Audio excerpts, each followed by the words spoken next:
بسم اللہ الرحمن الرحیم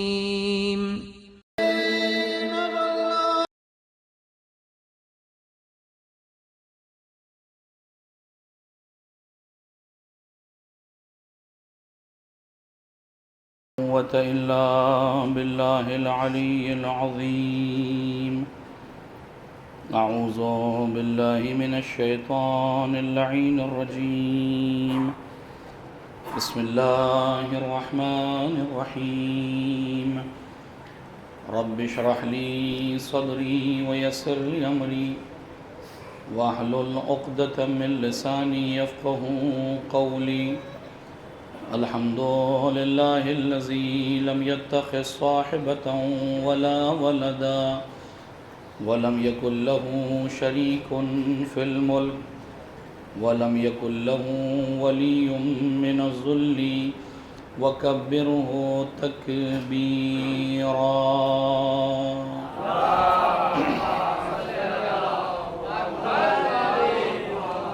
والصلاة والسلام والتحية والإكرام على الرسول النبي الأمي الذي أرسله بالحق بشيرا ونذيرا وداعيا إلى الله بإذنه وسراجا منيرا.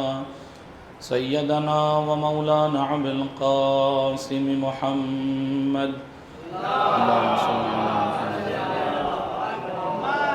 وعلى أهل بيته الطيبين الطاهرين المعصومين المظلومين واللعنة الدائمة الباقية على أعدائهم أجمعين من يوم ظلمهم إلى يوم الدين. عما بعد فقد بسم الله الرحمن الرحيم.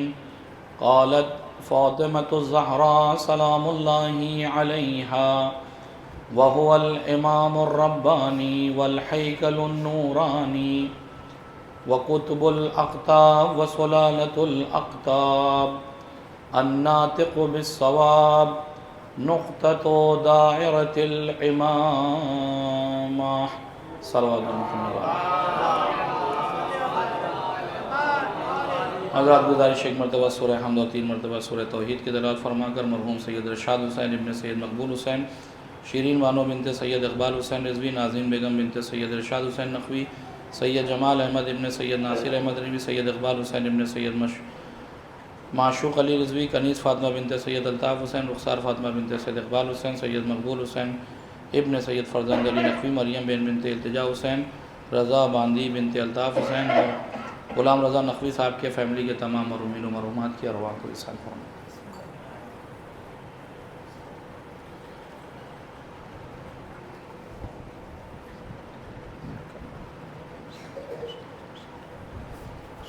بسم الله الرحمن الرحيم. قل هو الله أحد الله الصمد لم يلد ولم يولد ولم يكن له كفوا أحد. بسم الله الرحمن الرحيم. الله أحد الله الصمد لم يلد ولم يولد. اللهم صل على محمد اللهم صل على محمد.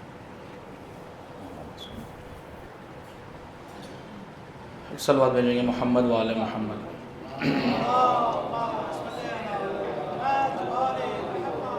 خداوند متعال کا ایک بار پھر شکر گزار ہوں کہ اس نے یہ توفیق عنایت فرمائی کہ آپ اہل فضل اور علم کے درمیان بعض معارف فاطمیہ کو بیان کیا جا سکے. گزشتہ 4 شبوں میں آپ کی خدمت میں اس بات کی کوشش ہوئی کہ آپ کی خدمت میں سیدہ زہرا سلام اللہ علیہا اور دفاع ولایت امیر المؤمنین کے حوالے سے گفتگو کی جائے اور اپنے ناقص مطالعے کے زیر سایہ بعض باتیں آپ کی خدمت میں بیان کی. اور آج کی یہ آخری مجلس، چونکہ آج کی یہ شب شہادت صدیقہ کبریٰ سلام اللہ علیہا بھی ہے، لہٰذا میں سب سے پہلے اپنی جانب سے اور آپ تمام مومنین اور مومنات کے جانب سے وارث زہرا سلام اللہ علیہا حضرت حجت روحی و ارواح العالمین لتراب مقدم الفدا کی خدمت میں تعزیت اور تسلیت عرض کرتا ہوں، اور اس کے بعد آپ تمام مومنین اور مومنات، تمام مراجع عظام مسلمین عالم کی خدمت میں تعزیت پیش کرتا ہوں، اور خداوند متعال سے دعا گو ہوں کہ پروردگار ہم سب کو سیرت صدیقہ کبریٰ سلام اللہ علیہا پر چلنے کی توفیق عنایت فرمائے۔ ایک صلوات بھیجیں گے محمد و آل محمد۔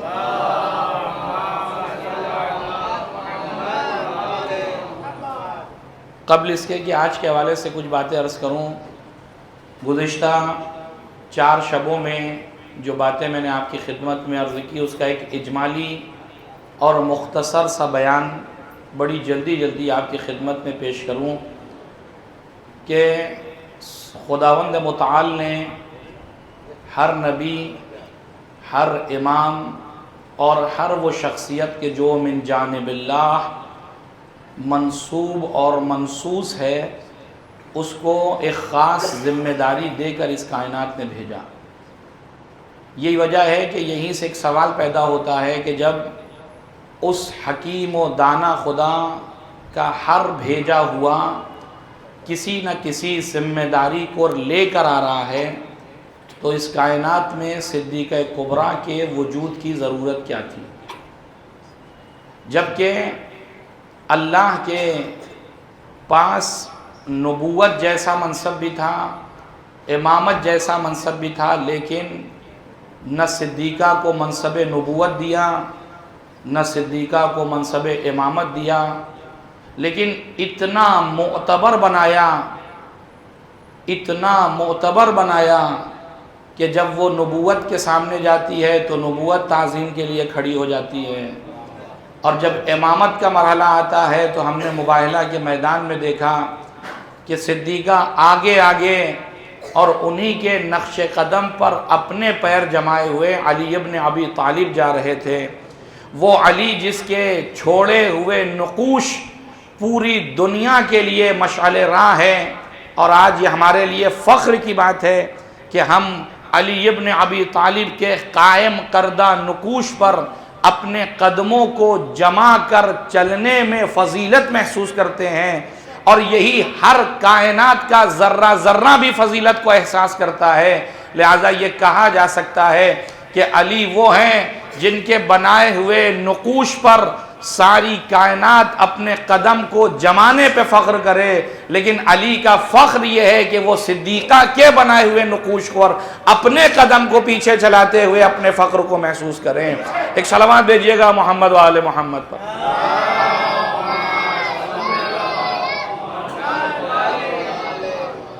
لہذا سوال یہ قائم ہوا کہ صدیقہ کی اس کائنات میں ضرورت کیا ہے، اور اس ضرورت ہی کو سمجھنے کے لیے ہم نے تاریخ کے ان 75 اور 95 دن کا مطالعہ کرنا شروع کیا۔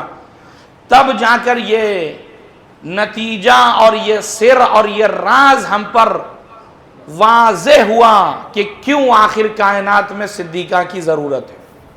اس لیے کہ وہ ذمہ داریاں جو نبوتوں کی تھیں، وہ ذمہ داریاں ختم الرسول نے اپنے ہاتھوں میں لی تھیں، اور اس کے بعد اسے منتقل کرنا تھا امامت کے سر فہرست شخصیت علی ابن ابی طالب کے ہاتھوں میں۔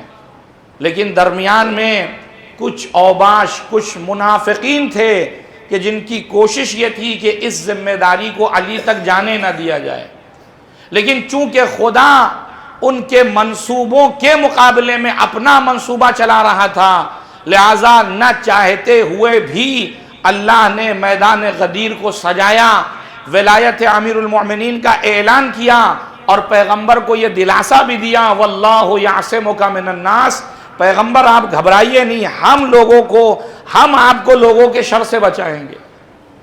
اور یہ سلسلہ اس مرحلے تک آیا کہ صدیقہ کبریٰ سلام اللہ علیہا بی بی رسول اللہ کی وفات کے بعد، رحلت کے بعد، اب اس عظیم ذمہ داری کو سنبھال رہی ہے جس کا نام ہم نے رکھا ہے دفاع ولایت۔ اور یہی وہ ذمہ داری تھی جو صدیقہ کبریٰ کو خداوند متعال نے سونپی کہ اے فاطمہ، نہ ہم آپ کو نبوت کا درجہ دے رہے ہیں، نہ ہم آپ کو امامت کے درجے پر فائز کر رہے ہیں، لیکن آپ کو اس نبوت اور اس امامت کے درمیان حلقہ وصل قرار دے کر بھیجیں گے کہ آپ کی ذات والا وہ ہوگی جو شان نبوت کی بھی ذمہ دار ہوگی، جس کے اندر ہم پلے اور ہم وزن ولایت بھی نظر آئے گی، اور اس طریقے سے نبوت کی ذمہ داریوں کو امامت کے حوالے کرے گی کہ لوگ کوششیں تو بہت کریں گے لیکن قیامت تک تمہارا کردار ثابت کرے گا کہ جو بھی علی کو جھکانے کی کوشش کرے گا کردار سیدہ سامنے ہوگا، اسے ذلیل کرو رسوا کر کائنات میں سب کے سامنے اس کی زحمتوں کو عیاں کر دے گا۔ ایک صلوات دیجیے گا محمد و آل محمد۔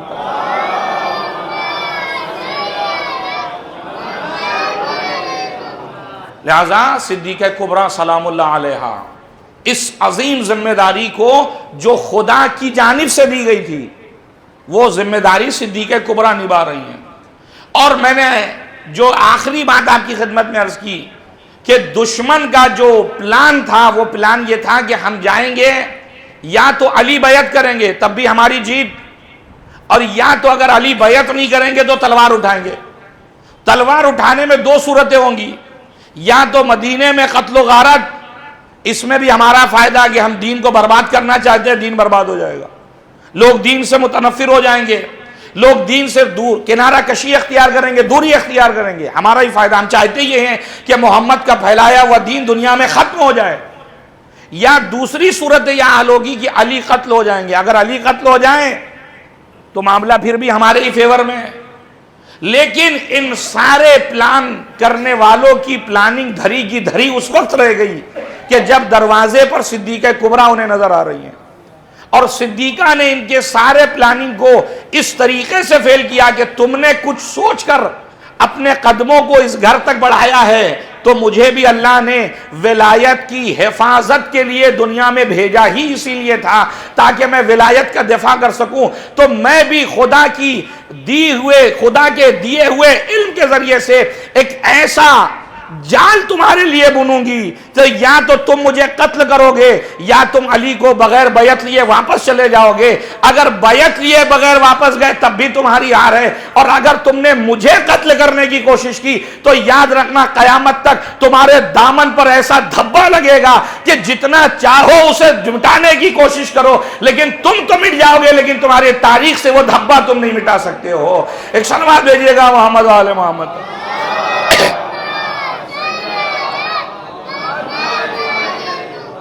لہذا صدیقہ کبریٰ نے اس دفاع ولایت میں جب فدق کو غصب ہوتے دیکھا تو کہا، بی بی نے کہا یہ بہترین اسلحہ ہے، خدا تیرا شکر کہ تو نے مجھے یہ موقع فراہم کیا کہ یہ فدق ذریعہ بنے تاکہ ان کے چہروں سے نقاب اسلام کو الٹ کر ان کے حقیقی چہرے جو منافقین کے ہیں وہ لوگوں کے سامنے لا سکوں، اس لیے کہ میرے بابا بعض مصلحتوں کے تحت ان چہروں کو لوگوں کے سامنے نہیں پیش کر سکے۔ میں بضعۃ الرسول ہوں، میرے اندر نبوت کے صفات پائے جاتے ہیں۔ جو کام بابا نے ادھورا چھوڑا تھا گویا بعض مصلحتوں کے تحت وہ میرے ذمہ اللہ نے ڈالا ہے۔ اور کل میں نے آپ کی خدمت میں اس نفاق کی ایک جھلک آپ کی خدمت میں پیش کی کہ منافق کا کام ہی یہ ہے کہ ادھر جائے تو کہے ہم آپ کے ساتھ، ادھر جائے تو کہے ہم آپ کے ساتھ۔ اور ان منافقین کے چہرے سے ایسی نقاب پلٹی صدیقہ نے کہ جو رسالت مآب کے وقت آخر کہہ رہے تھے حسبنا کتاب اللہ، ہمیں اللہ کی کتاب کافی، ان کے چہروں کو کہ لوگ یہ نہ سوچے کہ ان کے جملوں کو تم صحیح سمجھ لو کو ان کو بڑی قرآن سے محبت ہے اور یہ کہہ رہے ہیں کہ ہمیں جو ہے وہ کتاب خدا کافی کا ان کی حقیقی چہرے ہم تمہیں بتائیں گے۔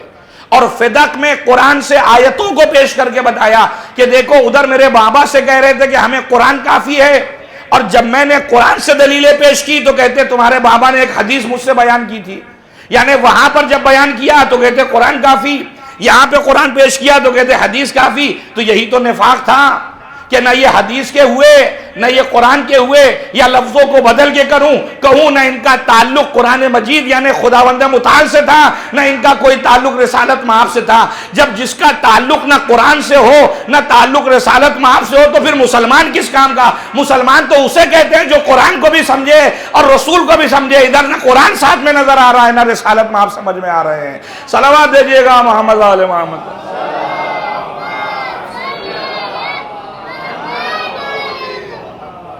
بھئی قرآن کا اعتبار یہی تو ہے کہ مسلمان کیا کہتا ہے؟ لا الہ الا اللہ، یعنی خدا کی وحدانیت کی گواہی، محمد الرسول اللہ کا یہی اسلام کے لیے کافی ہے۔ لیکن یہاں تو نہ خدا کی ذات پر یقین، نہ رسالت مات کی ذات پر یقین، دونوں کا انکار ہے۔ لہذا سیدہ زہرا سلام اللہ علیہا نے فدق کو ذریعہ بنایا۔ کس چیز کا ذریعہ بنایا؟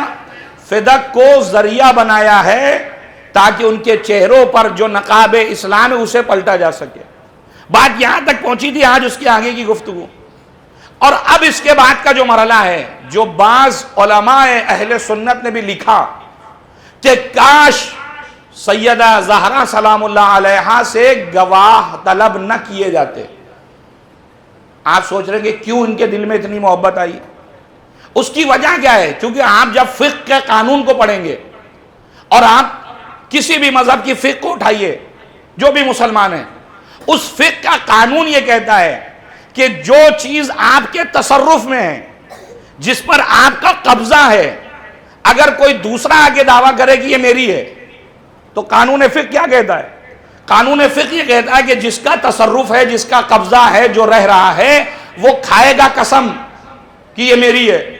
اور جو آگے دعویٰ پیش کر رہا ہے کہ یہ زمین میری ہے، یہ مطلب کھیت میرا ہے، یہ گھر میرا ہے، اس کو چاہیے کہ وہ گواہ لے کر آئے، وہ ثبوت لے کر آئے، گواہ اس سے مانگے جائیں گے۔ اور اس قضیے میں ہوا کیا؟ آپ جانتے ہیں کہ فدق پہ کس کے عاملین کام کر رہے تھے؟ کل بتا چکا کہ 500 سے 1000 سے کی تعداد علماء نے لکھی ہے کہ جو کارندے کام کر رہے ہیں فدق پر۔ تو اس کا مطلب یہ فدق کس کے تصرف میں تھا؟ فدق تصرف میں تھا بی بی کے۔ تو فقہ کا قانون یہ کہتا ہے کہ گواہ جسے پیش کرنے ہیں، جو یہ دعویٰ کرے کہ یہ ان کی نہیں ہے، گواہ اس سے مانگے جائیں گے۔ بی بی سے صرف اتنا کہا جائے گا بی بی آپ قسم کھائیے، معاملہ ختم ہو جائے گا۔ اور میں تو سمجھتا ہوں کہ بی بی سے قسم کیا کھانا، بی بی نے یہ کہہ دیا کہ یہ میری ہے تو بات ختم ہو گئی۔ کائنات کی کون سی وہ طاقت ہے جو آگے کہے کہ بی بی نے اگر یہ کہا ہے تو بی بی اپنے دعوے میں جھوٹی ہے؟ معاذ اللہ ثم معاذ اللہ، مباہلے کا میدان جس کی صداقت کی گواہی دے رہا ہے۔ تم نے نہ جانے کتنے جھوٹوں کو صدیق اور صدیقہ بنا دیا، لیکن کسی کے اوپر نہ قرآن کی سند موجود ہے، نہ حدیث کی کوئی سند موجود ہے۔ لیکن یہاں پہ جو صدیق و صدیقہ ہے، مباہلہ کا میدان بتائے گا کہ صدیقہ بھی یہی ہے، صدیق اکبر بھی یہیں پر نظر آئے گا۔ صلوات بھیجیں گے محمد و آل محمد۔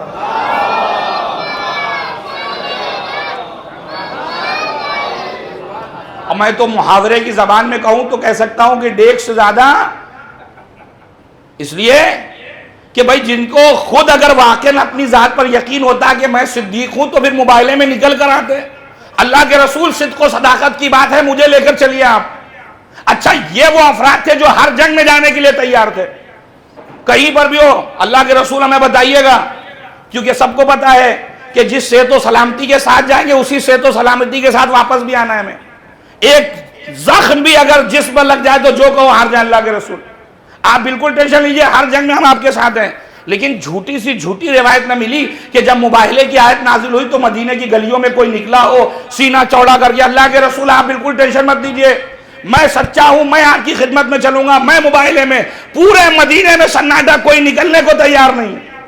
اور اسی لیے اس اسقف نے جو سب سے بڑا پادری تھا، اس نے جملہ کیا کہا تھا؟ اگر پیغمبر اپنے ساتھ اپنے ساتھیوں کو لے کر آئے تو ہم مباہلہ کریں گے، اور اگر اپنے ساتھ اپنے گھر والوں کو لے کر آئے تو ہم مباہلہ نہیں کریں گے۔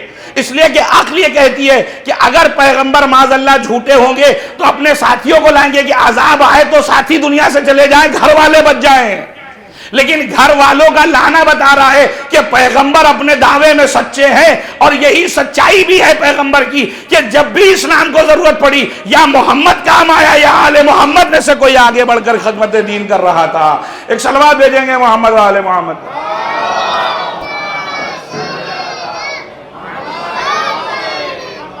لہذا بی بی نے اب گواہ، بی بی نے کہا ٹھیک ہے، گواہ میں کون لانا ہے؟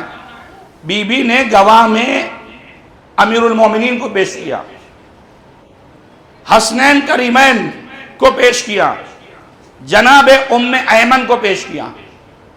امیر المومنین کی گواہی یہ کہہ کے رد کر دی گئی یہ تو آپ کے شوہر ہیں، لیکن آپ کوئی ان احمقوں سے یہ پوچھتا کہ کیا تمہاری نگاہ میں صرف علی ابن ابی طالب علیہ السلام صرف صدیقہ کبریٰ کے شوہر اور کچھ نہیں ہے؟ یہ سوچئے، یہاں پر رکنے کا مقام ہے۔ آپ قرآن کی آیتیں اٹھائیے، علی ابن ابی طالب ہے کون؟ اے میرے حبیب، جب قیامت کا منظر ہوگا وَجِعْنَا بِكَ عَلَىٰ هَؤُلَاءِ شَهِيدًا، اے پیغمبر ہم ان سارے نبیوں کو جب بلائیں گے، ان کا حساب و کتاب ہوگا تو ان سب کے حساب و کتاب پر گواہ آپ کو بنائیں گے۔ آپ کو گواہی دینا ہوگا کہ انہوں نے کار رسالت کو، کار تبلیغ کو صحیح طریقے سے انجام دیا یا نہیں دیا، یہ آپ کی گواہی ہوگی۔ تاریخ بتاتی ہے کہ جب پیغمبر محشر میں ہوں گے اور گواہی کا سلسلہ شروع ہوگا تو جناب رسالت مآب جناب جعفر سے کہیں گے، جعفر جاؤ میری طرف سے خداوند متعال کی بارگاہ میں جا کر کہہ دو کہ ان سارے نبیوں نے اپنی ذمہ داریوں کو بے نحو احسن پورا کیا تھا۔ اے پروردگار، جو تو نے ذمہ داری ان نبیوں کے حوالے کی تھی، ہر نبی نے اس ذمہ داری کو پوری امانت داری کے ساتھ انجام دیا۔ اے اللہ کے رسول، یہ تو بڑا عجیب معاملہ ہو گیا۔ ہم نے یہ دیکھا کہ آپ جب بھی مصیبت میں گرفتار تھے تو آپ نے علی کو آواز دی، آپ علی ابن ابی طالب کو ساتھ لے کر گئے۔ آج جب تمغہ ملنا تھا، پوری کائنات وہاں جمع تھی، پورا محشر کا عالم، اولین سے آخرین تک کا مجمع، یہاں اصل مقصد تھا کہ حضرت علی کو تمغہ دلاتے، اس فضیلت کو ظاہر کرتے اور کہتے یا علی جائیے سارے نبیوں کی گواہی دیجئے۔ تو عجب نہیں، رسول اللہ مسکرا کے کہے نادان، ابھی مرحلہ ختم نہیں ہوا ہے، یہ گواہی تو 1,23,999 نبیوں کی تھی، جب ان کی گواہی ختم ہوگی تو آخر میں بھی تو اللہ کی طرف سے نبی بنا کر بھیجا گیا تھا، آخر اللہ نے مجھے بھی تو نبی بنایا تھا۔ جب میری نبوت کی گواہی مانگی جائے گی تو کوئی اور نہیں، میرا وصی علی ابن ابی طالب آگے بڑھے گا۔ اے اللہ کے رسول، میں گواہی دیتا ہوں کہ رسول اللہ نے اپنی ذمہ داریوں کو بالکل ویسے ہی ادا کیا جیسے تو نے مطالبہ کیا تھا۔ یعنی جو 1,23,999 نبیوں کا گواہ ہے اسے محمد عربی کہتے ہیں، جو محمد عربی کی رسالت کا گواہ ہے اسے علی مرتضیٰ کہتے ہیں۔ صلوات بھیجیں گے محمد والے محمد۔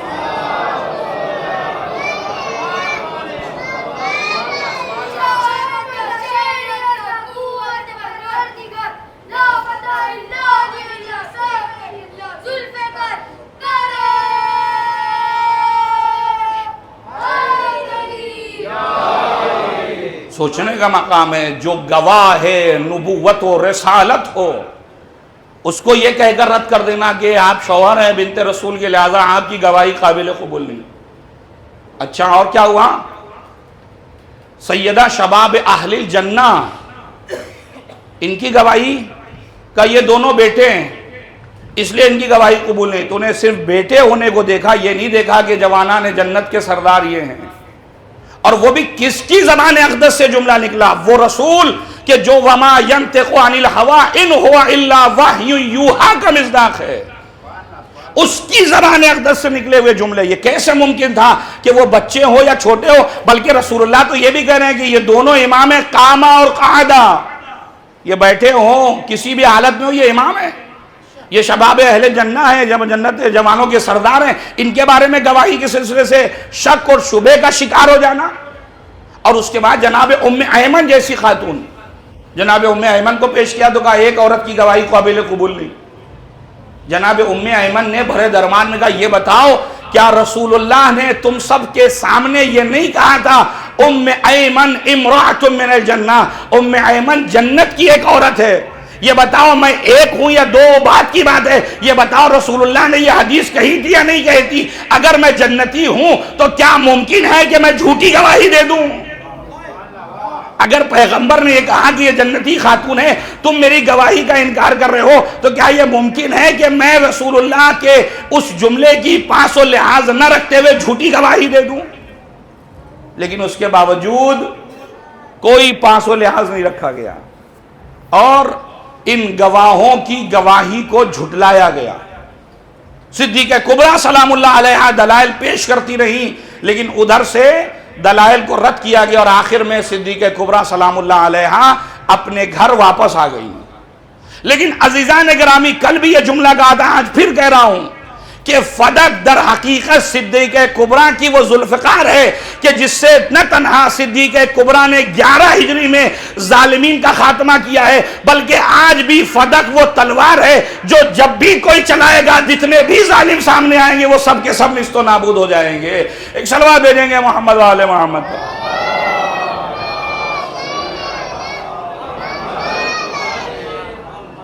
لہذا صدیقہ کبریٰ سلام اللہ علیہا اس مرحلے میں اپنی ذمہ داریوں کو پورا کر رہی ہیں۔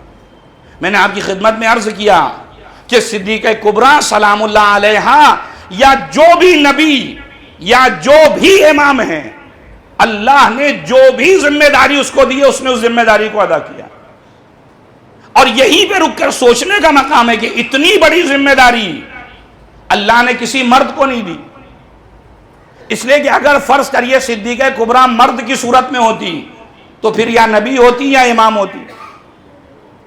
اگر صدیقہ کبریٰ فرض کریے مرد کی صورت میں ہوتی تو یا نبی ہوتی یا امام ہوتی، اس سے کم درجہ تو نہیں ہو سکتا، اس لیے کہ جس کے بارے میں کہا جا رہا ہو ما تکاملت النبوۃ لنبی حتی اقر بفضلها ومحبتها، کسی نبی کی نبوت کو اللہ نے تکمیل بخشا ہی نہیں ہے، اسے مکمل کیا ہی نہیں ہے جب تک اس نے صدیقہ کی فضیلت کو اور ان کی محبت کا اقرار نہیں کر لیا۔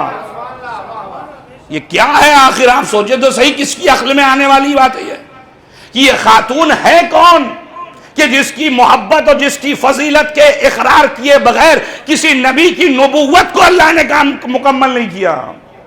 بالکل وہی صورتحال جو مولا کائنات کے لیے ما بعث اللہ نبیا الا بولایت علی ابن ابی طالب، اللہ نے کسی نبی کو مبعوث ہی نہیں کیا مگر یہ کہ اس نے ولایت امیر المومنین کا اقرار کر لیا ہو۔ یعنی ہر مرحلے پر فاطمہ اور علی دونوں ہم کف نظر آتے ہیں کہ جو وزن فاطمہ میں پایا جاتا ہے وہی وزن علی مرتضیٰ میں پایا جاتا ہے۔ صلوات دے دیں گے محمد و آل محمد۔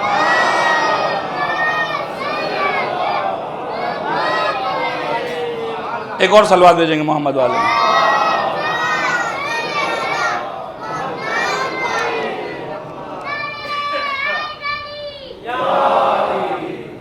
ایک اور صلوات بھیجیں گے محمد والے۔ آپ حضرت تھوڑا سا آگے آ جائیں، بھی بعد میں تھوڑی زحمت کریں، بابا سے بلند صلوات۔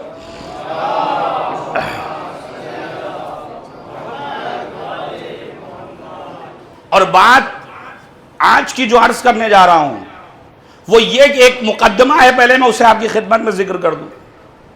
اب یہ بات طے ہے کہ امام معصوم کسی کے فعل سے متاثر ہو کر کوئی کام نہیں کرتا۔ کوئی سوچے کہ میں نے امام معصوم کے سامنے یا نبی کے سامنے ایسا ایسا کہا تھا اس لیے میرے کام سے متاثر ہو کر اس نے یہ کام کیا، یہ ہماری خاصیت ہے کہ ہم کسی سے متاثر ہو کر اپنے کام کو کرتے ہیں یا چھوڑ دیتے ہیں یا اس میں شدت بڑھ جاتی ہے، لیکن امام معصوم یا نبی کی ایسی کوئی کیفیت نہیں ہے۔ لہذا صدیقہ کبریٰ یا علی ابن ابی طالب اس مرحلے میں جو 75 اور 95 دن کا مرحلہ ہے، اگر کوئی کام کر رہے ہیں تو کوئی یہ نہ سوچے کہ جوش میں آ کے کوئی کام کر جائیں گے، بلکہ پوری حکمت عملی کے ساتھ علی ابن ابی طالب اور صدیقہ زہرا سلام اللہ علیہا یہ دونوں اپنی ذمہ داریوں کو ویسے ہی ادا کریں گے جیسے خدا نے ان سے چاہا ہے، اس میں ذرہ برابر بھی جو ہے کمی نہیں ہونے والی۔ اور آپ یہ یاد رکھے گا، معصوم جب کوئی کام کرتا ہے تو اس کا اثر بھی پھر قیامت تک نظر آتا ہے۔ بہت کم آپ کو ایسا لگے گا کہ معصوم کا کوئی کام اس زمانے تک محدود ہو، بلکہ معصوم کا اثر، کام کا اثر ہمیشہ کے لیے۔ آپ یہ بتائیے، اگر حدیث پیغمبر یہ ہے کہ ضربۃ علی افضل من عبادت الثقلین، اگر علی کی ایک ضربت خندق کے دن ثقلین کی عبادت پر بھاری ہے تو یہ سوچنے کا مقام ہے کہ علی ابن ابی طالب کی یہ ضربت صرف اس زمانے کے لیے بھاری ہے یا قیامت تک کے لیے ضربت علی جو ہے وہ ثقلین کی عبادت پہ بھاری ہے؟ یہ سوال ہے یا نہیں ہے؟ آیا اس زمانے کے لیے رسول اللہ نے کہا تھا یہ بات یا ہمیشہ کے لیے یہ بات کہی ہے؟ ایسا نہیں ہے کہ فعل معصوم کو کسی زمانے میں آپ قید کر دیں، فعل معصوم قیامت تک کے لیے حجت ہے۔ اگر رسول اللہ نے کہہ دیا کہ ضربت علی یوم الخندق افضل من عبادت الثقلین، تو پھر یہ ثقلین الی یوم القیامہ ہے، یہ افضل جو ہے وہ الی یوم القیامہ ہے۔ خوب، اس کا مطلب ہے کہ معصوم کوئی کام کسی کے دباؤ میں آ کر، کسی کے پریشر میں آ کر، یا یہ کہوں کسی سے متاثر ہو کر نہیں کرتا، یہ بات واضح ہے۔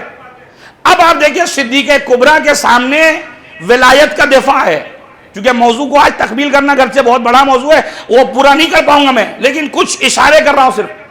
آپ دیکھیں صدیق کبریٰ کے سامنے جو عظیم ذمہ داری اللہ نے رکھی وہ کیا ہے؟ ولایت کا دفاع ہے۔ اور اس ولایت کے دفاع میں جو سامنے آ رہے دشمن وہ 3 طرح کے کم سے کم ہیں۔ جو صدیقہ کے سامنے دشمن آ رہے ہیں وہ 3 طرح کے ہیں۔ ایک دشمن وہ ہے جو ظاہری طور سے دشمن بن کے آیا ہے، جو صدیق کبریٰ کے گھر کو بھی جلا رہا ہے، جو علی ابن ابی طالب کے گلے میں رسمان ظلم ڈال کر بھی کھینچ رہا ہے، وہ سارے مظالم ڈال رہا ہے، یہ ہے ظاہری دشمن۔ لیکن ایک اور دشمن ہے جو پس پردہ ہے، جو کئی دنوں سے علی ابن ابی طالب علیہ السلام سے لگی ہوئی چوٹ کو کھائے بیٹھا ہے اور یہ سوچ رہا ہے کہ کوئی تو موقع ملے، کہ جب وہ موقع ملے تو یا تو علی ابن ابی طالب زمانے سے حذف ہو جائیں، یا جو بھی علی سے ریلیٹڈ ہے وہ ختم ہو جائے۔ ایک صلوات دیجئے گا محمد آل محمد پر۔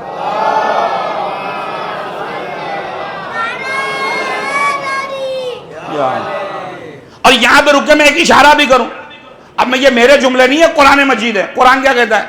پیغمبر لَتَجِدَنَّ أَشَدَّ النَّاسِ عَدَاوَةً، اے پیغمبر آپ پائیں گے کہ لوگوں سے سب سے زیادہ نفرت کرنے والے، لِلَّذِينَ آمَنُوا، یعنی مومنین سے سب سے زیادہ نفرت کرنے والے اس روئے زمین پر اگر کوئی ہیں، الْيَهُودُ وَالَّذِينَ أَشْرَكُوا، وہ کون ہیں؟ وہ یہود ہیں۔ یہ کون کہہ رہا ہے؟ یہ عابد رضا کے جملے نہیں ہے، یہ قرآن مجید ہے۔ قرآن کہہ رہا ہے پیغمبر آپ کو یہ بات ہمیشہ اس چیز کو پائیں گے کہ اس دنیا میں مومنوں سے سب سے زیادہ نفرت کرنے والے جو ہیں وہ کون ہیں؟ یہود ہیں۔ اب یہی پہ رک کے آپ دیکھیں کون یہود؟ وہ یہود کے جو مستقل چوٹ کھاتا چلا آ رہا ہے، وہ بھی کس کے ہاتھوں سے؟ علی ابن ابی طالب علیہ السلام کے ہاتھوں سے مستقل چوٹ کھا رہا ہے۔ اور اس نے خیبر میں ایک ایسی کاری ضرب کھائی تھی کہ اس سے پورا یہودیت جو ہے وہ تل ملا گئی ہے کہ کوئی ایسا موقع ملے کہ ظاہر میں ہم تو نہ ہو، انہی کے جیسے کچھ ہوں جن کو ہم آگے کریں، جن کی خود کی بھی پلاننگ ہو، ہم اس میں اپنا تیل ڈالنے کا کام کریں اور ہم سب مل کر محمد اور آل محمد کے وجود کو ختم کر دیں، تاکہ جو دین ہمارے مقابلے میں آ رہا ہے اس دین کو ختم کر کر ہم اپنے اعتبار سے اس دنیا کے نظام کو چلائیں۔ توجہ کیجیے گا جس منزل پر میں آپ کو لے جانا چاہ رہا ہوں، اور اس منصوبے کو پورا کرنے کے لیے آپ دیکھیں اس لمحے کو میں روک کر اپنے بچوں تک یہ بات منتقل کروں کہ ہوا کیا آخر۔ آپ دیکھیں کہ خیبر کی چوٹ کیسی چوٹ تھی، اتنی کاری ضرب ہے کہ آخر عالم اسلام کے جس مورخ کو آپ اٹھائیے وہ آپ کو اس تاریخ کو، خیبر کی تاریخ آپ کو بتائے گا کہ 39 دن تک لوگ جاتے رہے آتے رہے۔ اور اگر استاد سبت جعفر کا شعر پڑھوں، بہرحال اس کو نہیں پڑھتا فی الحال، کہ عالم یہ کہ واقعاً کیا لے کے جاتے تھے اور کیا لے کے آتے تھے۔ عالم یہ تھا کہ جاتے بھی تھے صحیح سالم، واپس بھی صحیح سالم آتے تھے۔ لاتے بھائی جا رہے ہو جنگ کے لیے، یہ کیسی جنگ تھی؟ جاتے بھی ہو صحیح سالم، واپس بھی صحیح سالم آتے، ایک ضرب بھی نہیں کھایا نہ لگایا کسی کو۔ بہرکیف 40ویں دن آنے سے پہلے پیغمبر کا وہ جملہ جو ہمارے بچوں کے کانوں تک یہ جانا چاہیے، لَأُعْطِيَنَّ الرَّعْيَةَ غَدًا، کل میں اسے علم دوں گا، رَجُلًا، جو مرد ہوگا۔ مجھے نہیں معلوم اس کے مقابلے میں کیا کہنا چاہ رہے پیغمبر کہ جو جانے والے اب تک جا رہے تھے وہ کون تھے، لیکن میں اتنا جانتا ہوں کہ حدیث یہ کہہ رہی کہ رَجُلًا، کل اسے علم دوں گا کہ جو مرد ہوگا، کرار ہوگا، غیر فرار ہوگا، اللہ اور رسول کو وہ چاہتا ہوگا۔ یہ کمال نہیں ہے، جانے والے بھی دعویٰ کر رہے تھے ہم بھی محب اللہ اور رسول ہیں، لیکن پیغمبر نے اس کے برعکس بھی کہا وہ خدا اور رسول کو چاہتا ہوگا، خدا اور رسول بھی اس کو چاہتے ہوں گے۔ ہم اللہ کے محب بن جائیے کمال نہیں ہے، محبوب خدا ہم بن جائیے اصل کمال زندگی ہے۔ ایک صلوات بھیجیں گے محمد و آل محمد۔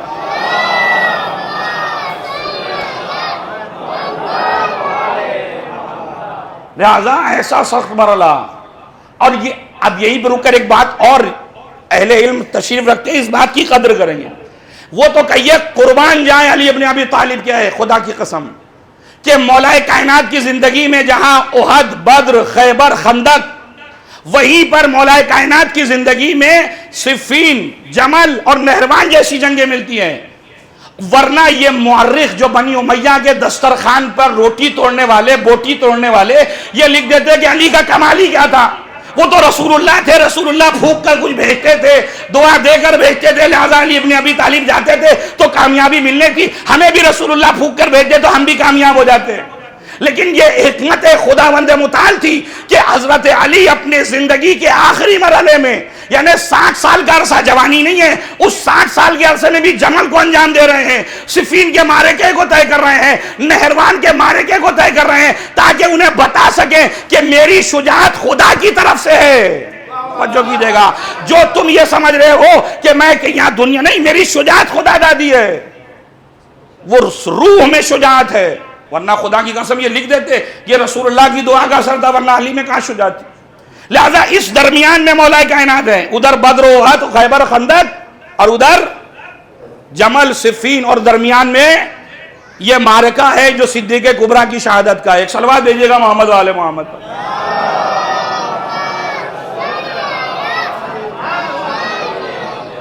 ایک اور صلوات بھیجیں گے محمد و آل محمد.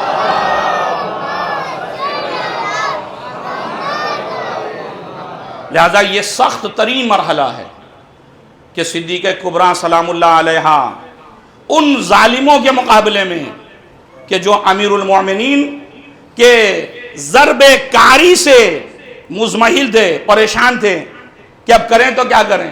اس لیے کہ اگر ذرہ برابر بھی کوئی غلطی ہوئی تو علی ابن ابی طالب چھوڑنے والوں میں سے تو نہیں ہے، اس لیے کہ علی کی شجاعت پکی ہے. لہذا ان ظالموں کو خیبر کا وہ مرحلہ یاد ہے. اب جو اصل چیز ہے اسے آپ سماعت فرمائیں کہ اہل بیت اطہار علیہ السلام ہدایت کے کتنے حریص ہیں، ولایت کہتے کسے ہیں. جب اس مرحلے میں یعنی مدینے میں امیر المومنین کے گلے میں ہاتھوں میں رسوان ظلم ڈال کر کھینچا جانے لگا، وہیں پر ایک شخص کھڑا ہوا ہے اور وہ دیکھنے کے بعد کہتا اشہد ان لا الہ الا اللہ. کسی نے بڑکا خیریت تو اسلام کیوں قبول کر رہا ہے؟ کہا خاموش، تمہیں نہیں پتا اس مرد مجاہد کو میں نے خیبر کے میدان میں دیکھا تھا، انہی آنکھوں نے اس منظر کو دیکھا جو میرے ذہن سے کبھی نہیں نکل سکتا کہ علی نے اپنے بائیں ہاتھ سے قلعہ خیبر کے اس دروازے میں 2 انگلیاں ڈال کر اسے جو ہلایا تھا تو صرف دروازہ نہیں ہلا تھا بلکہ ایسا محسوس ہو رہا تھا کہ پورا قلعہ خیبر کو لرزا رہا تھا. ان نگاہوں نے اس مرد مجاہد کے جہاد کو دیکھا، اس کی شجاعت کو دیکھا، اور وہ علی آج اتنا مجبور نظر آ رہا ہے کہ یہ گلی کوچے کے گنڈے موالی آ کر علی ابن ابی طالب کے گلے میں رسوان ظلم ڈال کر کھینچے. اس کا مطلب یہ ہے کہ یہ کوئی یہاں کا بندہ نہیں ہے، کوئی خاص مقصد لے کر آیا ہے. جو یہ اپنے دین کو پیش کر رہا ہے کسی خاص مقصد سے لے کر آیا ہے. ورنہ اتنا شجاع آدمی، اتنا صبر، کہاں شجاعت کا وہ عالم اور کہاں صبر کی یہ منزل، یہ دونوں چیزیں کسی عام آدمی میں جمع نہیں ہو سکتی. یقیناً یہ اس خدا کا فرستادہ ہے، لہذا جو دین کی یہ پابندی کر رہا ہے وہی دین حق ہے، لہذا اس کا کلمہ پڑھنا میری ذمہ داری ہے. ایک صلوات دے دیں گے محمد و آل محمد.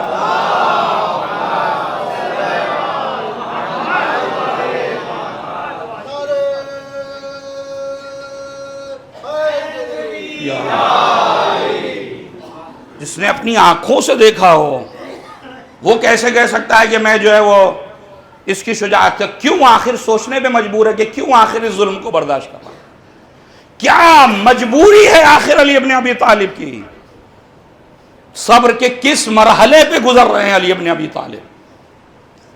لہذا بی بی ان کو بھی نگاہوں میں رکھے ہوئے ہیں کہ یہ بھی جو ہے وہ یہ ظاہری طور سے نہیں لیکن اسٹیج کے پیچھے یہی سب ہیں، ان سب کی چال ہے، یہ سب مل کے جو ہے وہ علی ابن ابی طالب کو ختم کرنا چاہتے ہیں. اور تیسرے وہ افراد ہیں جو نادان ہیں، جن کو کچھ پتہ ہی نہیں. اچھا یہ سلسلہ جو نادانوں والا وہ ابھی بھی چل رہا ہے. یہ وہ حساس تقریر کا مرحلہ ہے، اس پر تھوڑا غور کریے گا.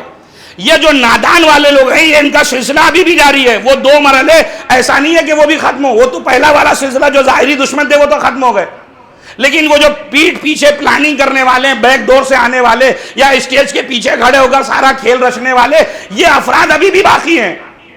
اور یہی وجہ ہے کہ اب آج کے لیٹسٹ جو حالات ہوئے ہیں یا چل رہے ہیں اس کی نگاہ میں جملہ سنیے.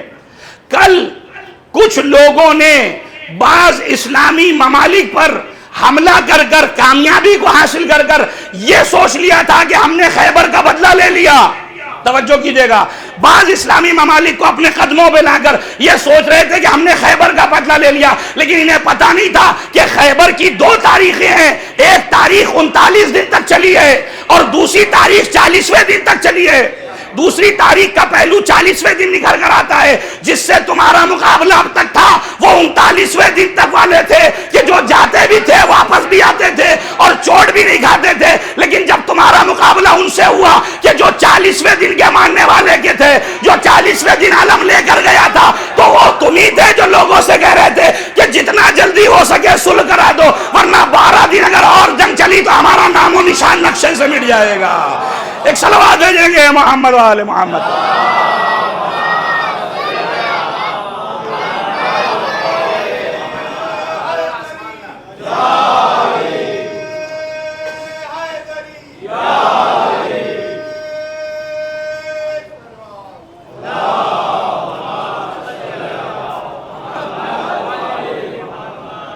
تمہارا جو مقابلہ وہ 39 دن تک جانے والوں سے تھا. جب میدان میں اس 40ویں دن کے وارث نظر آئیں گے تو سوائے فرار کے اور کوئی راستہ نہیں ہوگا تمہارے پاس. اور یہ حقیقت ہے, خدا کی قسم کوئی لفاظی یا خطابت نہیں کر رہا ہوں, یہ وہ حقائق ہے دنیا کے جو آپ کے سامنے پیش کر رہا ہوں. اور فخر کریے اپنے آپ پر کہ آپ کے دل میں علی ابن ابی طالب علیہ السلام کا عشق مجزن ہے. اللہم صلی اللہ علیہ. یہ وہ عشق ہے جو کسی ظالم اور جابر کی بیعت کرنے پر کبھی آمادہ ہی نہیں کر سکتا. خدا علماء اہل سنت کو جا کر پڑھیے, لکھتے ہیں کہ جب تک صدیقہ کبریٰ سلام اللہ علیہا زندہ تھی علی نے کسی کی بیعت نہیں کی. آپ تو یہیں تک رکے, ہم یہ کہہ رہے ہیں کہ جب تک علی ابن ابی طالب زندہ تھے علی نے کسی کی بیعت نہیں کی. اور علی ابن ابی طالب کیا اس سلسلے کا اول ہو چاہے آخر ہو, وہ کسی کے سامنے سر نہیں جھکاتا. وہ سر تو کٹا سکتا ہے لیکن کسی ظالم کے سامنے سر جھکا نہیں سکتا. اس لیے کہ مزاج امامت و نبوت میں ظالم کی بیعت کرنا لکھا ہی نہیں ہے خدا نے. قرآن کہہ رہا ہے لَوِ اتَّبَعَ الْحَقُّ أَهْوَاءَهُمْ لَفَسَدَتِ السَّمَاوَاتُ وَالْأَرْضُ. اگر حق باطل کی پیروی کر لے گا تو یہ آسمان و زمین خود ختم ہو جائیں گے. یہ آسمان و زمین کا باقی رہنا اس بات کی دلیل ہے کہ حق کبھی بھی باطل کے سامنے نہیں جھکتا. تم اسے دولت کے ذریعے سے, طاقت کے ذریعے سے, زور کے ذریعے سے, جس ذریعے سے چاہے شکست دینے کی کوشش کرو, لیکن وہ باطل ہمیشہ جھکے گا, لیکن حق کبھی باطل کے سامنے نہیں جھکے گا. لہذا جو باطل پرست ہیں ان کو آپ دیکھیے, ہر دن ایک نیا اسٹیٹمنٹ, ایک نئی بات, ایک نیا رواز. خود کو نہیں پتا چلتا کہ صبح کیا کہا اور شام میں کیا کہا. لیکن جو علی والے ہیں ان کا جو کلام ہے, جو کل تھا وہی آج بھی ہے اور وہی قیامت تک رہنے والا ہے. کیوں؟ اس لیے کہ مدافع ولایت صدیقہ زہرا سلام اللہ علیہا اس سارے ولایت مداری کو خود بخود لیڈ کر رہی ہیں, کہ میں تمہارے لیے مشعل راہ بن کے آؤں گی, میں تمہیں بتاؤں گی کہ کیسے علی ابن ابی طالب کا دفاع کرنا ہے, میں تمہیں بتاؤں گی کہ کس طریقے سے اس مرحلے کو طے کرنا ہے. لہذا یہ سارے لوگ, چاہے وہ نادان ہو, چاہے وہ پیچھے کام کرنے والے, سازش رچنے والے افراد ہوں, چاہے وہ ظاہری طور سے ہوں. اور آج کی جو ہماری سب سے بڑی ذمہ داری ہے, وہ ذمہ داری ہے تیسرے لوگوں کے حوالے سے, کہ جو نادان ہیں, نہ علم ہے, نہ اہل ہے, نہیں معلوم انہیں, نہ انہیں پڑھنے کی کوشش کی. ہم تو اپنے مجمع کے لیے کہتے ہیں اتنی ساری اعلیٰ ماشاءاللہ مجلسیں ہوتی ہیں, لیکن اس کے باوجود ہماری معرفت کا لیول کہاں پہنچا ابھی؟ اہل بیت کو کتنا ہم نے پہچانا؟ جب ہم اپنے مجمع سے شکوہ کرتے تو ان سے کیسا شکوہ؟ وہ تو خود نہ جانے اہل بیت سے کتنا دور ہے, وہ کس معرفت کے لیول پہ ہوگی, تو ہم سے بہتر کون سمجھے گا اس کو. لہٰذا یہ ہماری ذمہ داری ہے کہ فاطمیہ کے انعقاد کا مقصد ہی یہی ہے کہ ان نادان افرادوں کو اس فرش ازا تک لایا جائے, یا کم سے کم ان کے ذہنوں کو مجبور کیا جائے سوچنے پر کہ چل کر صدیقہ کبریٰ سلام اللہ علیہا کی اس مجاہدت کو پڑھو, اس صدیقہ کے جہاد کو پڑھو, اس مجاہدت کو پڑھو, تاکہ تمہارے عقل میں کچھ روشنی آئے, تم سوچنے پہ مجبور ہو. اور جن مقدس شخصیتوں کو تمہارے لیے مقدس بنا کے بھیجا گیا تب تمہارے لیے واضح ہوگا کہ وہ مقدس شخصیتیں واقعاً مقدس تھی یا اسلام کا لبادہ اوڑھے ہوئے سب سے بڑی دشمن اسلام تھی۔ تمہیں کیسے پتا چلے گا؟ تمہیں تاریخ اسلام کو پڑھنا ہوگا، تمہیں صدیقہ کبریٰ سلام اللہ علیہا کے کردار کو پڑھنا ہوگا۔ اور یہی وجہ ہے کہ آپ ایک دو نہیں، الا ماشاءاللہ کتنے ہی افراد ہیں جو آج مکتب تشیع کو ایکسپٹ کرتے ہیں، ان سے جا کر بات کریے، کہیں نہ کہیں آپ کو جناب صدیقہ کبریٰ کے بارے میں آپ کو ضرور ملے کہ کسی نے کہا میں نے فدق کو پڑھ کر جو ہے وہ اس کردار کو، اس مکتب کو اپنایا، کوئی کہتا ہے صدیقہ کبریٰ کے کردار کو، یعنی ہر انسان تقریباً یہی کہتا نظر آئے گا کہ مکتب فاطمۃ الزہرا سلام اللہ علیہا کو پڑھنے کے بعد میں اس نتیجے پہ پہنچا ہوں کہ میرا مکتب صحیح نہیں ہے۔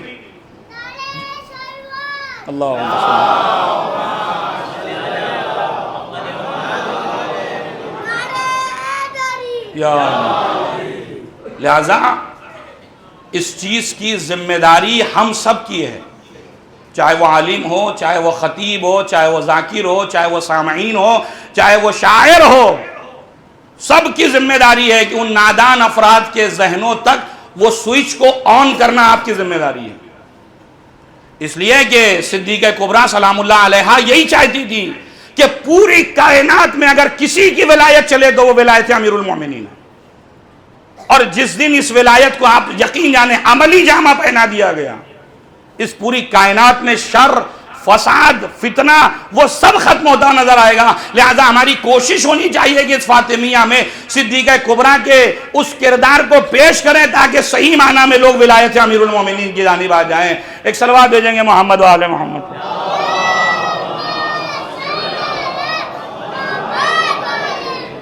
ایک اور صلوات بھیجیں گے محمد و آل محمد۔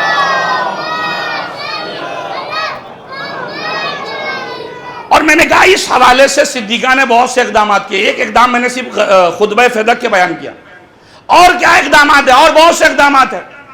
محمود ابن لبید صدیقہ کبریٰ سلام اللہ علیہا بیٹھی گریا کر رہی ہیں، محمود ابن لبید آیا، اے بی بی کب تک آخر روئیے گا؟ کاش کہ آپ کے باپ نے مسئلہ غدیر کو اپنی زندگی میں ولایت امیر المومنین کو، خلافت کے مسئلے کو حل کر دیا ہوتا۔ صدیقہ نے سر کو اٹھایا، کہا محمود ابن لبید تم نے انصاف نہیں کیا، کیا غدیر کے بعد بھی کسی کے پاس یہ حق بنتا ہے کہ وہ یہ کہے کہ میرے بابا نے کسی کے لیے کوئی عذر چھوڑا ہو؟ اور اسی مجلس میں کہہ چکا ہوں، ان کسی 4 مجلس میں، ایک مجلس میں، کہ یہ مرحلہ جو اعلان غدیر ہے وہ پہلا مرحلہ نہیں ہے، یہ آخری مرحلہ ہے، ورنہ آپ ذوالعشیرہ سے لے کر رسول اللہ کی زندگی کو کھنگالیے، نہ جانے کتنی مرتبہ وصایت و ولایت امیر المومنین کو بیان کیا ہے رسول اللہ نے۔ کوئی یہ نہ سوچے کہ ایک جگہ تھی اور بھول گئے لوگ، غدیر تو اس کا آخری مرحلہ ہے، اور اہتمام کے ساتھ بھی اسی لیے ہوا تاکہ لوگوں کے ذہنوں سے نکلے نہ۔ لہذا محمود ابن لبید کہتا ہے کہ بی بی کاش اس مرحلے کو، خلافت کے مرحلے کو آسان کر دیا ہوتا۔ تو بی بی سلام اللہ علیہا نے کہا کہ غدیر کے بعد بھی کسی کے پاس کوئی عذر رہ جاتا ہے؟ اب اس نے ایک سوال کیا جو ہو سکتا ہے کسی کے ذہن میں آئے، جس کے متعدد جواب ہے، لیکن ایک جواب بی بی نے دیا ہے۔ محمود ابن لبید کہتا ہے کہ بی بی پھر علی خود تلوار لے کر میدان میں کیوں نہیں آتے؟ اگر ان کے لیے یہ مسئلہ بالکل واضح تھا، غدیر آپ کہہ رہی ہے سارا مسئلہ حل ہو گیا، تو علی کیوں نہیں آتے اپنا حق مانگنے کے لیے؟ عجیب جواب دیا بی بی نے۔ بی بی کہتی ہے مثل الامام مثل الکعبہ، کہ تمہیں نہیں پتا کہ امام کی مثال کعبے جیسی ہوتی ہے، کعبے کی طرف لوگ جاتے ہیں، کعبہ کسی کے پاس نہیں جاتا۔ بی بی کہنا چاہ رہی ہے یہ تمہاری بدبختی ہے کہ تم علی سے دور ہو گئے ہو۔ اگر کوئی مسلمان حج کرنے کے لیے جائے، وہ کہے کہ ہم حج جو ہے وہ خانہ کعبہ کا طواف نہیں کریں گے، تو کیا وہ حاجی بن سکتا ہے؟ یہ تمہارا خیال خام ہے۔ جیسے بغیر حج کیے، بغیر طواف خانہ کعبہ کیے ہوئے کوئی حاجی بن نہیں سکتا، ویسے کوئی مومن اس وقت تک بن ہی نہیں سکتا جب تک علی کو اپنا امام وقت تسلیم نہ کر لے۔ ایک صلوات بھیجیں گے محمد و آل محمد۔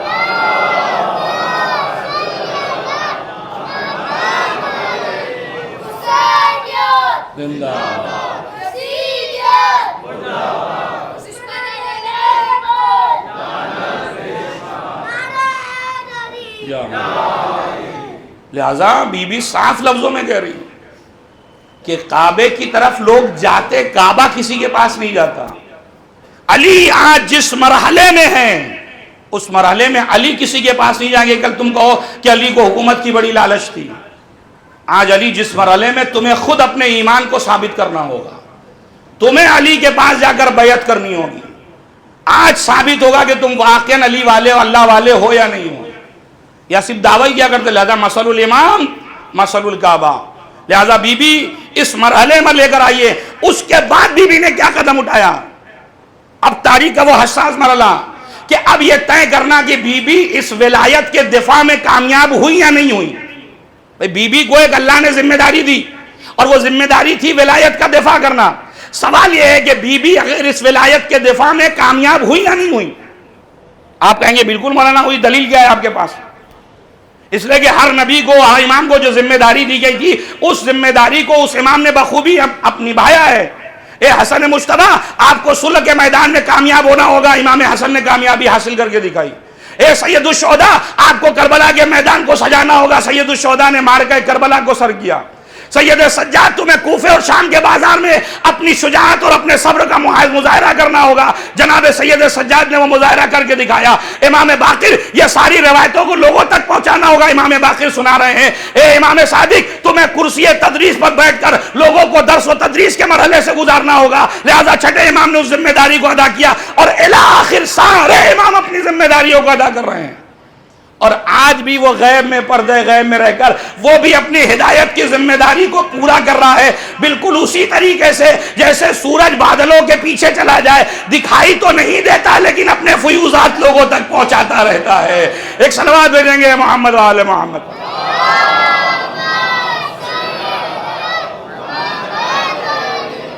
بی بی, آپ کو ولایت کے دفاع کی ذمہ داری دی گئی تھی خدا کی طرف سے. کیا آپ نے اس ذمہ داری کو ادا کیا؟ بی بی کے یہ اقدام بتا رہے ہیں کہ ہاں بی بی کامیاب ہے.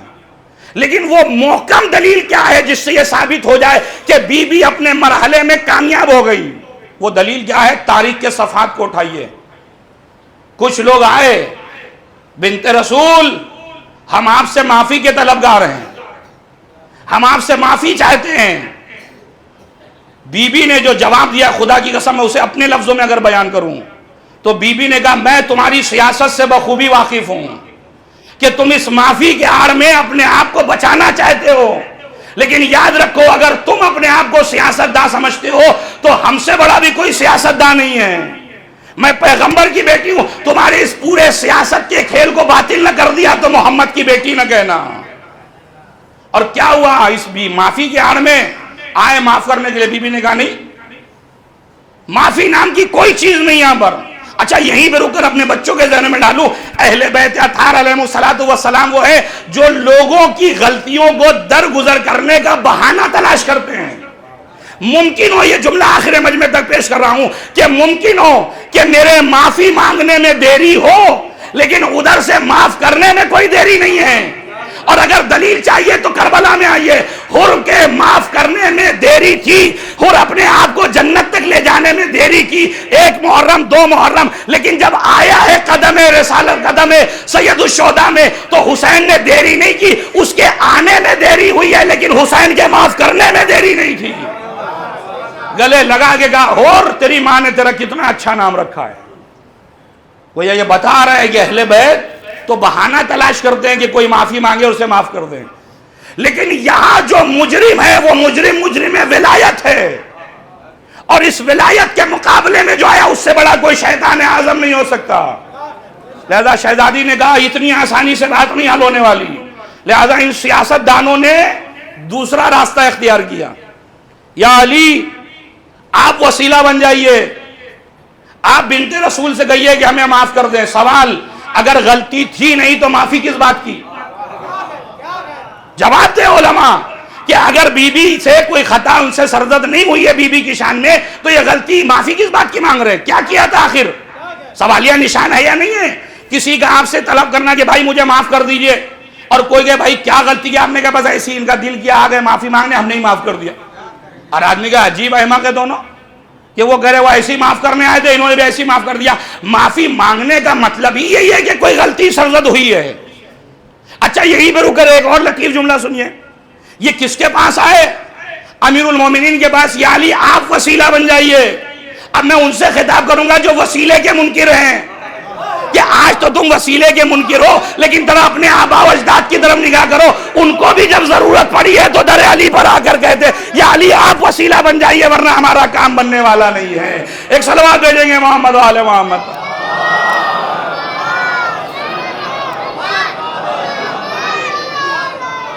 یا علی آپ اس امر میں ہمارا وسیلہ بنیے۔ امیر المومنین آئے بیت الشرف میں، اور خدا کی قسم یہ وہ سیرت کا پہلو ہے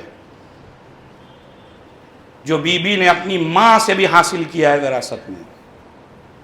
جناب خیت الکبریٰ جب رسول اللہ کے پاس آئیں تو کیا کہا تھا؟ اللہ کے رسول یہ ساری دولت آپ کی اور میں آپ کی کنیز۔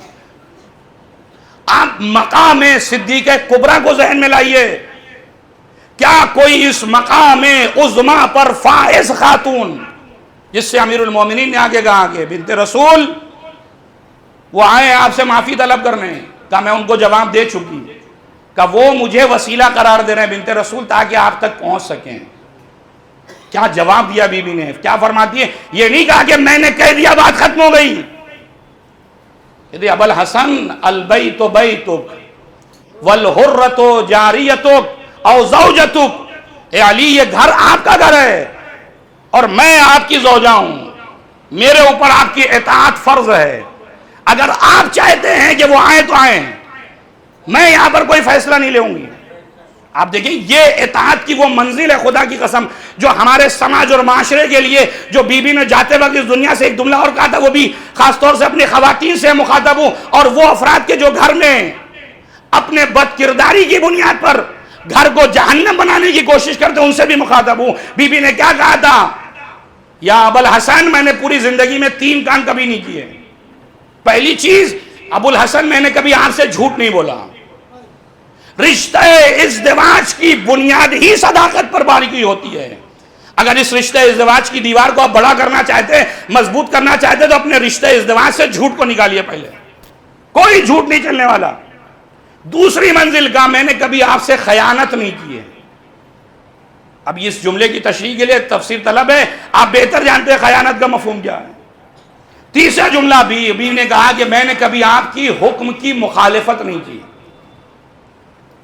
اور اس کی جیتی جات کی تصویر آپ کو دکھ رہا ہے، البیت بیتک، ابو الحسن یہ گھر آپ کا ہے، آپ جیسا چاہیں۔ لہذا مولا کائنات، اور یہ میں سمجھتا ہوں یہ دونوں اپنی اپنی ماموریت پر مامور ہیں، دونوں اپنی ذمہ داریوں کو ادا کر رہے ہیں۔ گویا تابوت اور تاغوت، تابوت میں ایک آخری کیل ٹھوکنے جا رہی ہے کہ اب انہیں ایسا جہنم میں داخل کروں گی کہ کائنات کی کوئی طاقت نہیں نکال سکتی۔ اگلا قدم ولایت کے باب میں آئے دونوں۔ اب بی بی نے کیا کیا؟ تاریخ لکھنے والوں نے لکھا کہ اگر یہ ادھر بیٹھے تو بی بی نے چہرہ ادھر کر لیا، اور بعض مورخین نے تو یہاں تک لکھا بی بی نے سلام جواب بھی نہیں دیا، اب ادھر اٹھ کر آئے، بی بی نے چہرے کو ادھر کر لیا، اور اس کے بعد خود ہی پوچھتی ہیں بتاؤ کیا تم نے رسول اللہ کی یہ حدیث سنی ہے کہ نہیں سنی ہے؟ کیسی حدیث؟ کیا میرے بابا نے کہا تھا کہ نہیں اگر فاطمہ راضی ہے تو میں راضی ہوں، اور میں راضی ہوں تو خدا راضی ہے، اگر فاطمہ غضبناک ہے تو میں غضبناک ہوں، اور جب میں غضبناک ہوتا ہوں تو خدا غضبناک ہوتا ہے، بتاؤ یہ حدیث تم نے سنی تھی یا نہیں سنی تھی؟ سر جھکا کے کہتے بنت رسول حق ہے، پیغمبر نے یہ کہا تھا، وہ کہتے خدا کی طرف خطاب کہتے پروردگار تو گواہ رہنا، ان دونوں سے میں حالت ناراضگی میں جا رہی ہوں۔ یہ وہ آخری کیل تھی جو ولایت کے منکرین کے تابوت میں زہرا نے گاڑی ہے کہ اب قیامت تک تمہیں کوئی اس جرم سے بری نہیں کر سکتا۔ تمہیں نہیں پتا تم نے کس سے آخر مقابلہ کیا ہے۔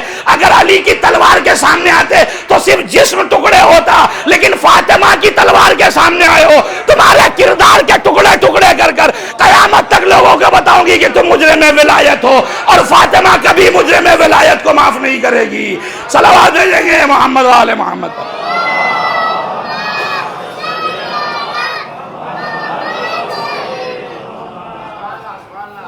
یہ وہ صدیقہ کبریٰ سلام اللہ علیہا ولایت کے اس مرحلے میں آ کر کسی کے لیے کوئی راہ فرار نہیں چھوڑی کہ کوئی یہ سوچے کہ ہم بچ جائیں گے۔ الگ الگ طریقے سے، ابھی مرحلہ ختم نہیں، ابھی تو بہت سے مسائل، وقت نہیں ہے کہ میں بیان کروں، کہ صدیقہ نے کیا کیا انتظامات کیے ہیں. تاریخ کا کتنے ہی آپ سوچیں کتنے چالاک مورخین ہیں، ذرا اٹھائیے ان کی تاریخ. جہاں بھی تھوڑا سا بھی موقع ملا ہے وہاں سے اہل بیت کی فضیلت کو کاٹ کر دوسروں کو چپکا دیا. انہیں آپ دیکھیں الہ ماشاءاللہ. اور کہیں کوئی نقص ملا اہل بیت پر آ کر فوراً اعتراض. لیکن آپ اس قضیے میں جا کر کما حق ہوں، آپ سے گزارش کروں گا کہ آپ بالکل ایک ایسا بن کے کہ نہ آپ شیعہ ہیں نہ کوئی کسی اور فرقے سے، آپ جا کر ایک عام انسان کی طرح تاریخ کا مطالعہ کریے اور اس کے بعد فیصلہ خود کریے کہ جیتا کون. وہ افراد کہ جو اہل بیت کو علی ابن ابی طالب علیہ السلام کو حذف کرنا چاہتے تھے یا جو حذف کرنے کے لیے آئے تھے وہ تاریخ سے میں ہوئے ہوئے. آج فیصلہ بہت آسان ہے. اور اس کے بعد واقعاً در سیدہ پہ سلامی دیجئے کہ بی بی یہ کمال صرف آپ ہی کر سکتی تھی. جو ذمہ داری اللہ نے آپ کے حوالے کی تھی اس ذمہ داری کو آپ سے بہتر کون انجام دے سکتا تھا. بس عزیزان کرام، اور اس مرحلے میں صدیقہ کبریٰ سلام اللہ علیہا نے ہر مرحلے کو یکے بعد دیگرے، لیکن اس سارے شہادت کے مرحلے میں بی بی کا ہم و غم صرف علی ابن ابی طالب، صرف مظلومیے علی ابن ابی طالب. گھر میں بیٹھی ہیں تو گریہ کر رہی ہیں، گھر سے باہر ہیں تو مہاجرون انصار سے گفتگو کر رہی ہیں. آپ سوچ کر دیکھیے جس بیوی کا پہلو شکستہ ہو، جو گھر میں دیوار کے یا عصا کے سہارے سے چل رہی ہو، اس نے آخر کیسے مہاجرون انصار کے گھر پر جا کر گفتگو کی ہوگی، کیسے آخر اس نے مسجد میں خطبہ دیا ہوگا. آپ واقعا نہیں کہ ایک لمحہ فکریہ ہے ہم سب کے لیے. امیر المومنین آئے گھر میں، کیا دیکھا کہ بی بی سر کو دونوں پیروں میں ڈالے گریہ کر رہی ہیں. امیر المومنین آئے، آنے کے بعد بیٹھے، بنت رسول اللہ ان مسائل کو حل کر دے گا، اللہ آپ کی مصیبتوں کو آسان کرے. بنت رسول روئیے نہیں. ایک مرتبہ سر کو اٹھایا، اشک بھری آنکھوں سے کہتے ہیں علی اے ابو الحسن میں اپنی مصیبت پہ نہیں رو رہی ہوں، اے ابو الحسن میں ان مصائب کو یاد کر کے رو رہی ہوں جو میرے بعد آپ پر پڑھنے والے ہیں. ہائے میری موجودگی میں مدینے کا یہ حال کہ لوگ آپ کو سلام کرنا بند کر چکے. علی تڑپ کے کہتے بی بی مرحلہ اس سے آگے کا ہو گیا، اب علی سلام کرتے ہیں تو کوئی سلام کا جواب نہیں دیتا. اجرکم اللہ، خدا کسی غم میں نہ رلائے. ہاں عزیزو، شب شہادت صدیقہ کبریٰ ہے. آج آپ کو رسول اللہ کو پرسہ دینا ہے. آج اطہار معصومین علیہم السلام کو پرسہ دینا ہے. اے زمانے کے امام، آئیے سب سے پہلے آپ کی خدمت پہ پرسہ پیش کریں. اے مولا مجھے نہیں پتا آپ جنت البقیع میں ہیں یا رسول اللہ کی مزار پہ بیٹھے گریہ کر رہے ہیں. اللہ کے رسول، ارے کیا یہی ظلم تھا، کیا یہی روا تھا کہ میری جدہ کو اس انداز سے. اجرکم اللہ، خدا کسی غم میں نہ رلائے. ہاں عزیزو، ظلم کی اس شدت کا احساس آپ کریے. بی بی نے بلایا ابو الحسن میری کچھ وصیتیں ہیں، ان وصیتوں کو سن لے. یا ابو الحسن غسلنی وحنتنی وکفنی ودفنی باللیل. علی مجھے شب کے سناٹے میں غسل دینا، مجھے شب کے سناٹے میں حنوط کرنا، مجھے شب کے سناٹے میں کفن پہنانا. علی مجھے شب کے سناٹے میں دفن کرنا. اللہ اکبر.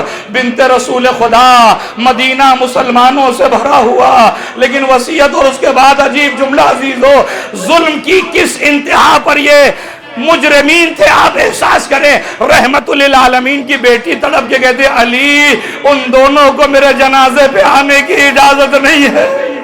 اے علی ان دونوں کو میرے جنازے پہ آنے کی اجازت نہیں ہے. شاید کہنا چاہ رہی ہو دونوں میرے محسن کو شہید کرنے والے ہیں. اے علی، ارے ہمارا محسن انہی کی وجہ سے شہید ہوا. اے علی آپ کی ولایت کے منکر ہے وہ. اے علی میں کیسے انہیں اجازت دے دوں گی. اجرکم اللہ. ہاں علی وصیتوں کو سنتے رہے. عجیب کرب و بلا کا منظر ہے، خدا کی قسم. علی کس پر روئیں؟ اپنی مصیبت پر روئیں یا صدیقہ کبریٰ سلام اللہ علیہا کی مصیبت پر ہوئے؟ ہاں عزیزو، صدیقہ کی زندگی گزرتی رہی اور مرحلہ یہ آیا کہ اس آخری مرحلے میں صدیقہ نے اپنی بیٹی جو تاریخ بتاتی ہے 5 سالہ بیٹی زینب کبریٰ ہے. زینب کبریٰ سے کہا میری لال، اے میری لخت جگر، وہ جو صندوق رکھا ہے اس صندوق کو اٹھا لاؤ. خدا کی قسم مجھے آپ بتائیے 5 سالہ بچی سے کون یہ کہتا ہے کہ صندوق اٹھا لاؤ؟ اب آپ فاطمہ کے درد کو محسوس کریں. ایسا لگتا ہے کہ کس کرب اور کس بے چینی میں تھی کہ وہ ماں جو اپنے بچوں کا اتنا خیال رکھے، ارے صندوق اٹھائے تو کیسے اٹھائے، کس درد و کرب میں تھی فاطمہ. اسی لیے بچی سے کہا اے زینب جاؤ صندوق اٹھا لاؤ. جناب زینب صندوق لائی، صندوق سے کپڑے کو نکالا. کپڑا تھا یا کفن تھا مجھے نہیں پتا. ہاں عزیزو، لیکن وصیت کرتی ہیں اے میری لخت جگر، اے میری نور نظر زینب، دیکھو میں تو نہ رہوں گی، اس کپڑے کو جانتی ہوں یہ کپڑا ابراہیم خلیل اللہ کے لیے اللہ نے بھیجا تھا، یہ بڑا مقدس کپڑا ہے. اے میری لخت جگر، دیکھو جب کربلا کے میدان میں حسین غریب تم سے اس کپڑے کا مطالبہ کرے تو تم سمجھ لینا حسین کچھ لمحوں کا محتاج ہے. زینب کہتی میں ہمیشہ اس بات کی. کربلا میں وہ منظر بھی آیا، عصر عاشور. ایک مرتبہ حسین نے خیمے کے باہر سے آواز دی اے بہن زینب ایتینی بثوب عتیق، ارے مجھے وہ کپڑا دے دو جو اماں نے تمہارے حوالے کیا. زینب تڑپ گئی ہے اماں، ارے وہ وصیت کا مرحلہ آ گیا جو آپ نے کہا تھا بہن و بھائی میں جدائی ہونے. اجرکم اللہ. اللہ اللہ، یہ ماں اس دنیا سے جائے تو کیسے جائے. وصیت میں جانتی کیا کہتے ابو الحسن میرے بچے چھوٹے. آپ جانتے ہیں کہ ماں کے لیے سب سے سخت مرحلہ کیا ہے؟ ایک سب سے سخت مرحلہ ایک ماں کے لیے ہے کہ اگر ماں اس دنیا سے جا رہی بچے چھوٹے ہو تو اس کی روح نکلنا بھی مشکل ہے. زینب و ام کلثوم حسن و حسین کو دیکھتی فرماتی ہے ابو الحسن ارے میرے بچے چھوٹے ہیں، ان کی کم سنی کا خیال رکھنا. ابو الحسن میری گفتگو کو سنو. فَإِنَّكَ لَا تَسْمَعُ بَعْدَ ذَلِكَ صَوْتَ فاطمہ. اب اس کے بعد ابو الحسن تم فاطمہ کی آواز کو نہ سن سکو گے. مجھے نہیں پتا علی کے جگر پر، علی کے دل پر اس جملے نے کیا اثر کیا ہوگا. اے علی میری گفتگو کو سنو، اب اس کے بعد میری گفتگو نہ سن سکو گے. اور اس کے بعد کہ ابو الحسن مجھے فراموش نہ کرنا، میری قبر پہ آ کر تلاوت قرآن. اجرکم اللہ. اے خدا مجھے طاقت دے میں چند جملے آپ کی خدمت میں عرض کر سکوں. صدیق کبریٰ کی شب شہادت ہے. ہاں عزیزو، وہ فلسفہ غسل ہمارے سمجھ میں تو نہ آیا. ہاں ایک مرتبہ جب شب کا سناٹا چاہیا، ایک مرتبہ ابو الحسن نے بچوں کو بلایا. اے میرے بچوں تمہیں پتا ہے تمہاری ماں کی وصیت یہ ہے کہ جنازے کی خبر کسی کو دی نہ جائے، لہذا میری گزارش ہے بچوں آہستہ رونا. اے میرے پیارے بچوں ذرا آہستہ رونا. اور بعض علماء کو پڑھتے ہوئے سنا ہے کہ امام حسن اور امام حسین قبا کے دامن کو اپنے منہ میں ڈال کر گریا کر رہے کہ یہ آواز باہر نہ جائے. یا علی آپ نے بچوں کو وصیت کر دی. لیجئے مغسل میں لے کر جنازہ فاطمہ کو لے کر علی پہنچے. اور ایک مرتبہ غسل دیتے دیتے وہ علی جو ابھی بچوں کو کہہ رہا تھا کہ آہستہ رونا، ایک مرتبہ بکان عالیہ، ایک مرتبہ علی چیخ مار کر روئے. ہاں عزیز و روایت شاید آپ کے لئے پہلی بار ہو. جب علی باہر آئے تو جناب سلمان ورقہ بن نوفل پوچھتے ہیں، ورقہ پوچھتے ہیں اے مولا آپ نے اتنی بلند آواز سے گریا کیوں کیا؟ تڑپ کے کہتے ہیں ورقہ کیا بتاؤں، ارے غسل دیتے دیتے جب جسم فاطمہ پہ ہاتھ پہنچا ہے، ارے کوڑوں اور تازیانوں کے نشان جسم فاطمہ پہ ظاہر تھے. اجرکم اللہ. خدا کسی غم میں نہ رلائے. ہاں عزیزو لیجئے غسل ہو گیا، حنوط و کفن کی منزل سے گزار چکے، لیکن ابھی سر کا وہ حصہ باندھا نہیں ہے. ہمارے یہاں بھی یہی ہوتا ہے نا، جب کوئی مر جاتا ہے تو بچوں کو بلایا جاتا، بچوں آؤ ماں کا آخری دیدار کر لو. ابو الحسن ایک مرتبہ آواز دیتے بچوں آؤ حلمو، آؤ اپنی ماں کا آخری دیدار کر لو. زینب ام کلثوم آگے بڑھی، ماں کا دیدار کیا، زار و قطار آنسوؤں سے ساتھ رخصت کیا. اب تاریخ بتاتی ہے کہ دونوں بیٹے امام حسن اور امام حسین کھڑے ہوئے اور ایک مرتبہ ماں کو دیکھا، ماں کے چہرے کی طرف دیکھا، کہنے کے بعد کہتے یا اماں، اے اماں جان، جب نانا رسول خدا سے ملیے گا تو ہم دونوں کا سلام کہیے گا اور کہیے گا اے نانا، ارے اماں کے جانے کے بعد ہم دونوں بچے یتیم ہو گئے۔ امیر المومنین کہتے ہیں جیسے ہی حسنین کے منہ سے یتیم کا جملہ نکلا، ارے خدا کی قسم میں نے دیکھا بندے کفن ٹوٹے، دو ہاتھ برآمد ہوئے، اے حسن حسین آؤ، ارے ماں کے کلیجے سے لگ جاؤ۔ ایک طرف حسن مجتبی، دوسری طرف حسین شہید بے کربلا۔ اب گریا کا سما یہاں پر پہنچا، عاطف کی آواز آئی ہے علی، ارے بچوں کو الگ کرو، ملائکہ میں تلا تم بپا ہے۔ علی جیسا شفیق باپ آگے بڑھا، بچوں کو جنازے سے الگ کیا۔ اے حسنین خوشا نصیب کہ علی جیسا باپ موجود کہ جس نے جنازے سے بڑے ہی محبت کے ساتھ الگ کیا۔ لیکن ہائے کربلا کی وہ بچی کہ جو اپنے باپ پہ روتی تو کبھی تماچے کھاتی، کبھی گوشوارے۔ اجرکم اللہ، اجرکم اللہ۔ بعزیزوں میں آخری منزل پر لے آیا، لیجئے جنازہ اٹھنے کے لیے تیار ہے۔ اے حسن جاؤ ابو ذر کو بلا لاؤ۔ امام حسن مجتبی ابو ذر ایک مرتبہ جناب ابو ذر نے دیکھا، اے شہزادے خیریت؟ ابو ذر چچا آپ کو مابا نے دعوت دی ہے، اماں کا جنازہ اٹھانا ہے۔ ہائے رے بنت رسول خدا کی بے کسی، ہائے رے شہزادی، ہائے وہ مدافع ولایت، ہائے مدینہ جو مسلمانوں سے بھرا اور جنازے کے لیے در در پہ لوگوں۔ ہاں عزیزو جنازہ اٹھا، مجھے نہیں پتا کس درد و بے چینی کے ساتھ اٹھا۔ اس جگہ پہ لائے جہاں نماز پڑھتے تھے، نماز جنازہ ادا کی، کوئی قبر پہلے سے آمادہ ہے۔ علی نے ایک مرتبہ فاطمہ کو قبر کے حوالے کیا، قبر پر مٹی ڈالی۔ اب روایتیں کہتی وہ حاجب ہل حزن، اب جیسی مٹی ڈالی علی کو مصائب نے گھیرا۔ علی اب یہ تصور کرنے، ہائے میری صدیقہ اس دنیا سے چلی گئی۔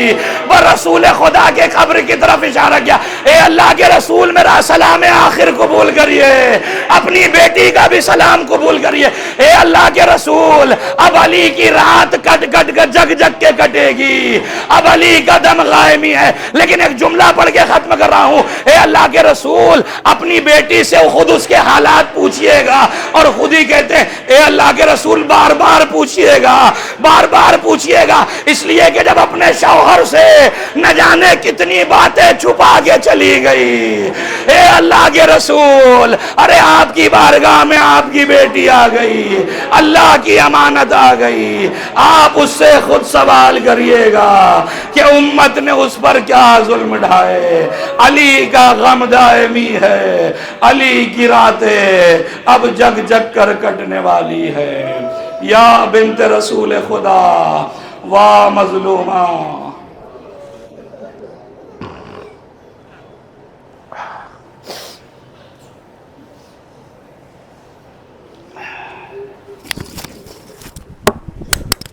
وَسَيَعْلَمُ الَّذِينَ ظَلَمُوا أَيَّ مُنقَلَبٍ يَنقَلِبُونَ إِنَّا لِلَّهِ وَإِنَّا إِلَيْهِ رَاجِعُونَ۔